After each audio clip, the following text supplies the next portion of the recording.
जय माई राधा कृष्ण माई जय जय माई राधा कृष्ण माई जय माई शिरडी साई माई।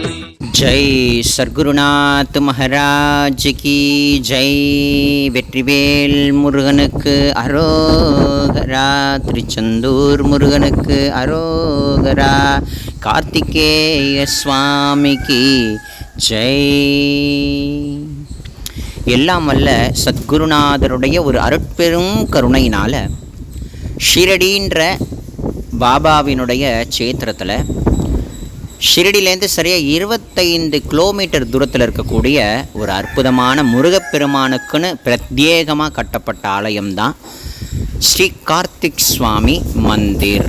கார்த்திக் சுவாமின் தான் இங்கே முருகன் வந்து அழைக்கப்படுறார். ரொம்ப விசேஷமான முருகப்பெருமானுடைய ஆலயம், ரொம்ப முக்கியத்துவமான ஆலயம். இங்கே முருகப்பெருமான் 6 அதாவது தலைகளோடு 12 கரங்களோடு வேலோடும் மயிலோடும் ஒரு விளையாடக்கூடிய ஒரு அற்புத சொரூபத்தோட சுவாமி இங்கே இருக்கார் முருகப்பெருமான். ஷிரடிக்கு பக்கத்தில் இப்படி ஒரு முருகன் கோவில் இருக்குங்கிறதே எனக்கு ரொம்ப ஆச்சரியம். ஏன் அப்படின்னா அதில் ஒரு ஹிஸ்ட்ரி சொல்லப்பட்டிருக்கு. என்ன அப்படின்னா, உங்கள் எல்லாருக்கும் பழம் கதை தெரியும். அதாவது இந்த ஞானப்பழம், முருகனுக்கும் பிள்ளையாருக்கும் சண்டை வந்தது. உலகத்தை 3 முறை யார் சுற்றுறாங்களோ அவங்களுக்கு தான் அந்த பழம்னு. அப்போ முருகன் வந்து 3 முறை இந்த உலகத்தை சுற்றும் பொழுது இந்த இப்போ நீங்கள் பார்க்குறீங்களே இந்த சேத்திரத்துலேருந்து ஒரு 25-30 கிலோமீட்டர் தள்ளி இருக்கக்கூடிய சுக்கராச்சாரியார் ஆலயம்னு ஒன்று இருக்காங்க. அந்த இடத்துல முருகப்பெருமான் இறங்கினதாகவும், அங்கிருந்து இப்போ இந்த கோயில் பார்க்குறீங்களே அங்கேருந்து முருகன் இங்கு நடந்து வந்ததாகவும் சொல்லப்படுது வரலாறு. இந்த இடத்துல முருகப்பெருமான் ஓய்வு எடுத்ததாகவும் சொல்லப்படுறது. இங்கே இருக்கக்கூடிய முருகப்பெருமான் ரொம்ப சாநித்தியமான முருகப்பெருமானாம். கேட்ட வரம் எல்லாவற்றையும் கொடுக்கக்கூடிய முருகப்பெருமானாம். மகாராஷ்டிரத்தில் பெரும்பாலும் மக்களால் போற்றக்கூடிய முருகப்பெருமானாம். குழந்தை பாக்கியத்தை வாரி வழங்கக்கூடிய முருகப்பெருமானாம் இந்த இடத்துல இருக்கக்கூடிய முருகன். என்ன ஒரு விஷயம் கேட்டிங்கன்னா, வருஷத்தில் ஒரே ஒரு நாள் மட்டும்தான் இந்த கோவில் திறக்கப்படுமா. என்னப்பானா அதுதாங்க விஷயமே. வருஷத்தில் ஒரே ஒரு நாள் மட்டும்தான் இந்த கோவில் திறக்கப்படும். என்னைக்குப்பா அப்படின்னா, கார்த்திகை மாதத்து பௌர்ணமி அன்னைக்கு மட்டும்தான் விடிய விடிய விடிய விடிய இந்த கோவில் வந்து திறந்திருக்குமா. இங்கே முருகப்பெருமானுக்கு நம்ம ஊரில் எப்படி பழனியில், திருச்செந்தூரில் பால் காவடி, பன்னீர் காவடி, நிறைய புஷ்ப காவடின்ற மாதிரிலாம் எடுக்கிறோமோ, அதே போல் இங்கேயும் காவடி உற்சவம் நிறைய நடக்குமா. பால் காவடி, பன்னீர் காவடி, நிறைய விதமான காவடிகள், மயில் தொகைகள் எல்லாம் சேர்த்தாப்புல முருகப்பெருமான அன்றைக்கு இந்த தேசத்தில் இந்த ஷிரடிக்கு பக்கத்தில் இருக்கக்கூடிய புட்டம்பான்னு சொல்லக்கூடிய இடம் இது. ஷிரடியிலேருந்து புட்டம்பா அப்படின்னு சொல்லக்கூடிய ஊர், இங்கே தான் கங்காங்கீர் பாபா இருந்ததாகவும் சொல்லப்படுறது. இந்த சேத்திரத்தில் கோதாவரி நதிக்கரை ஓரமாக தான் இந்த முருகப்பெருமானுடைய ஆலயம் இருக்குது. இந்த கோயிலை யாருப்பா எடுத்து கட்டினா அப்படின்னு கேட்டிங்கன்னா, ராணி அகல்யா ஹோல்கர் அப்படின்னு சொல்லக்கூடிய ஒரு சுதந்திர போராட்ட மங்கை சொல்லக்கூடிய அன்னை தான் இந்த கோவில் எடுத்து கட்டியிருக்கிறதா சொல்லப்படுது. இது 10 தலை ராவணனுடைய சொரூபம் அப்படின்றத மாதிரி சொல்லப்பட்டது.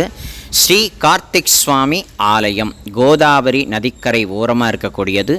மிகவும் பழமையான புனிதமான புராதனமான ஆலயம். 300 வருடங்களுக்கு முன்னாடி கட்டப்பட்ட ஒரு ஆலயம் அப்படின்னு சொல்லப்படுறது.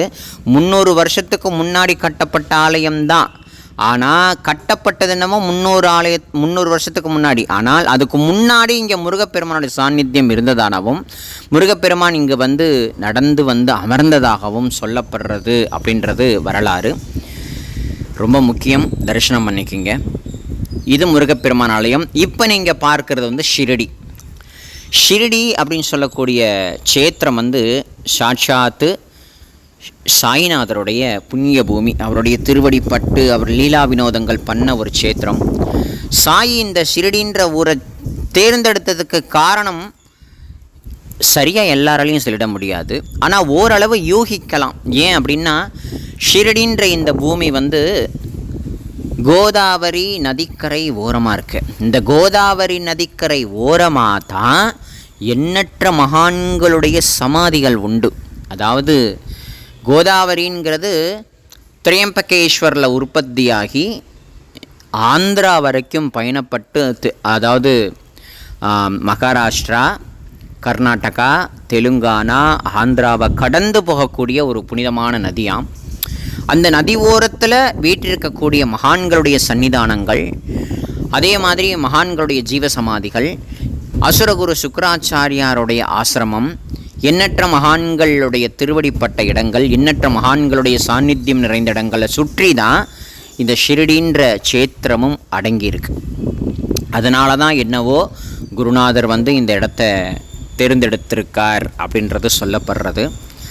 ஷிரடிக்கு வரக்கூடிய எண்ணற்ற பக்தர்கள் நிறையா பேர் என்ன பண்ணுறாங்க அப்படின்னா, ஷிரடிக்கு வர்றது பாபாவுடைய துவாரகமாயி சாவடி இதெல்லாம் பார்த்துட்டு அவசர அவசரமாக வந்துட்டு அவசர அவசரமாக போயிடுறது. இதையே வழக்கமாக கொண்டு இருக்காங்க. கேட்டால் ஆஃபீஸ்க்கு லீவ் போட முடியாது, நாட்கள் ரொம்ப கட்டுப்படியாக இருக்குது அப்படின்ற மாதிரிலாம் நிறைய பேர் சொல்லுவாங்க.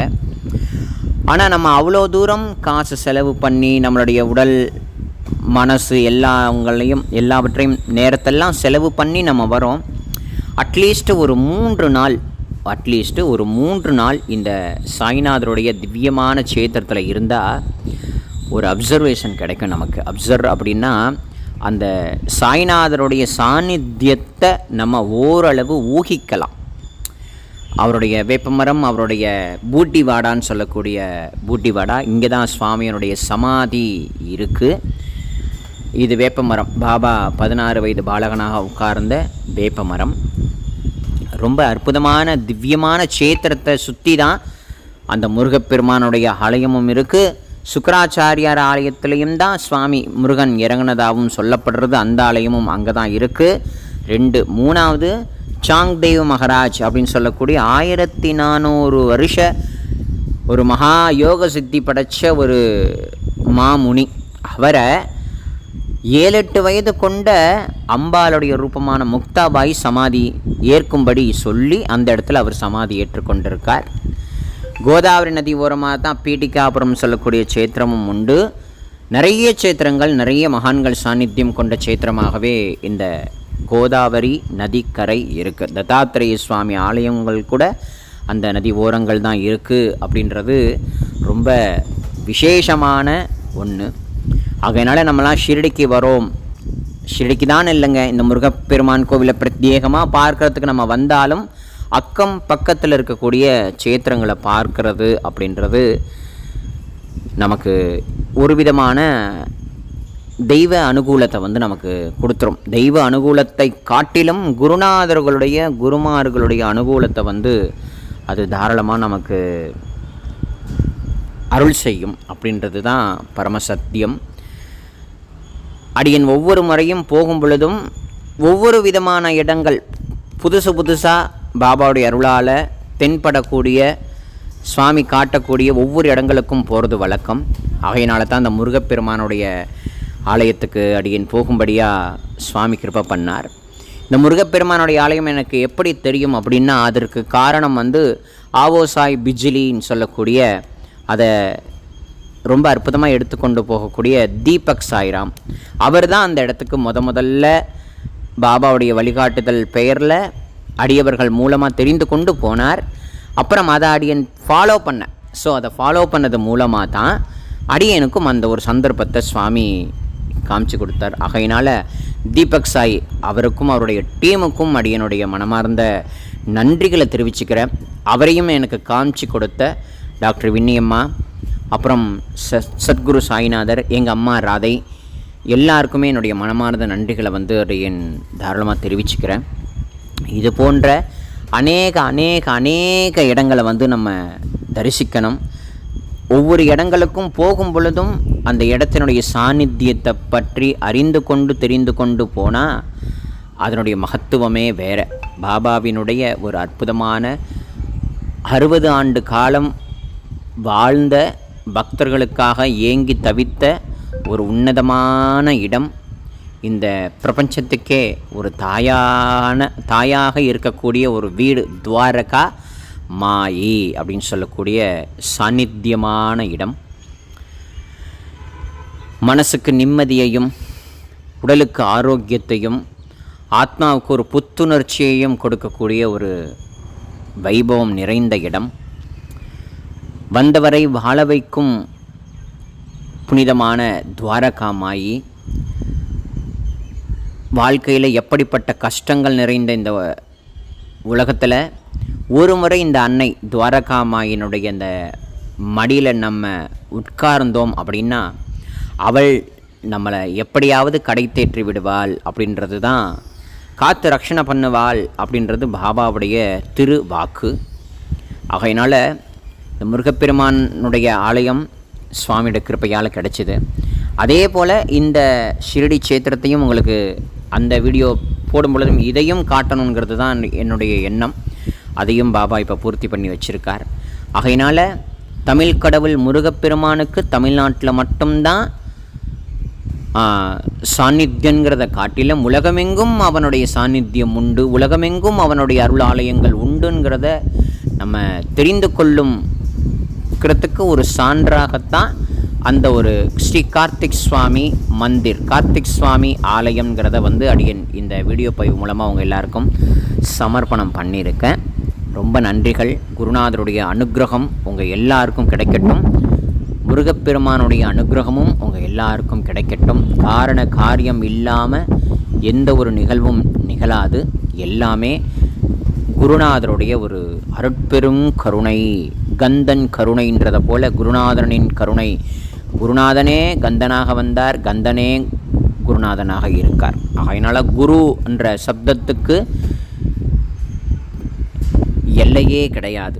அப்படிப்பட்ட குரு வாழக்கூடிய புண்ணிய பூமி இந்த ஷிரடி. எல்லோருக்கும் மிக்க நன்றிகள். சாய்ராம்.